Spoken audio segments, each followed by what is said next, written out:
Hi everyone! So, sa karong video we will be talking about pan-square, monohybrid, and dihybrid. Kaya gagamit ang pan-square para mibuoan ang dominant o recessive trait sa offspring nga magawas. Sa monohybrid cross kay usara ka trait sa gene ang gipangita like ang color sa buhak. Sa dihybrid crossing kay ang gipangita diri duha ka traits like for example kay color sa buhak o kung sa katasan siya, short or tall ba. Sa kaninga image kay ang gipangita na diri kay ang color sa plant, ang red flower o ang white flower. Maana ang monohybrid. Ang dihybrid kay mura sa monohybrid but instead nga 2x2 kay 4x4 siya. Let's take for example ang height of flower color like ang tall ang dominant and ang short kay recessive.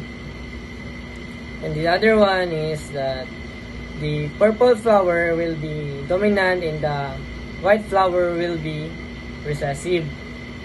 For example, kay ang cross na itong two parents like homozygous silang dua. Ang first parent kay ang dominant, ang second parent kay ang recessive.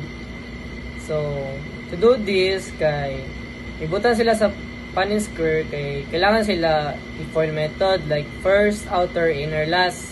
Very simple. Just moving on, nato nang fill up ang Punnett square sa dihybrid na to. So, sa position sa atong parents kay ato nang i-fill up ang possible gametes combinations like ayun siya, big T, big P, big T, small p, big P, and small t, small p. So, yun sa ni pagkuha kay ato ra silang foil method ang big T, small t, big P, small p.